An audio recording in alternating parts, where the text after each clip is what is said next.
The answer to why this forum is simple.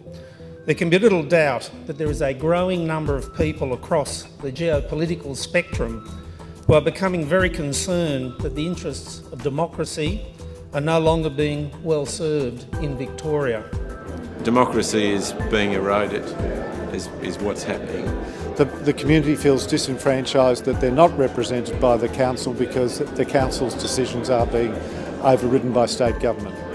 Loss of democracy can be seen in planning all throughout Boroondara. One example will be the schools program, that a school can put in an extra building which will increase traffic and loss of amenity through our small, leafy, narrow streets.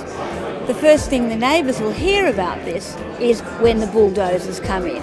We're getting one-size-fits-all decisions from the top that don't really fit anybody particularly well. On average, it's okay. It's like having your head in the oven and your feet in the freezer. The average temperature of the body's good, but you're actually dead.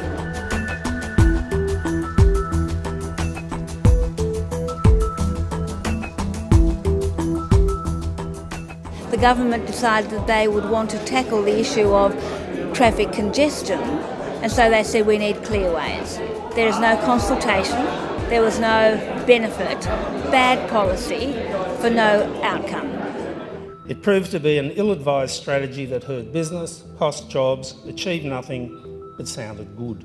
When your democratic principle and your democratic processes turn into spin and public relations, and it's our role to work against that.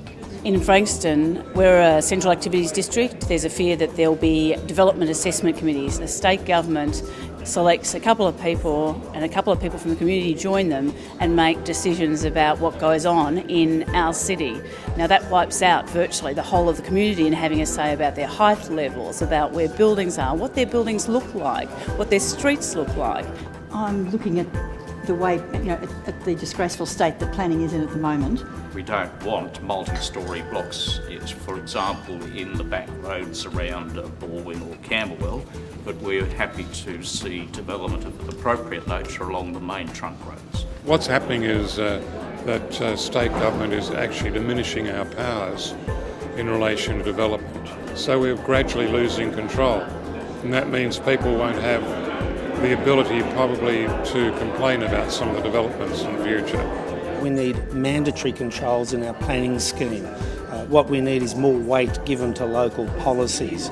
Even if history says that the logic of Melbourne at 5 million was unassailable, it will still say that the loss of democracy was indefensible.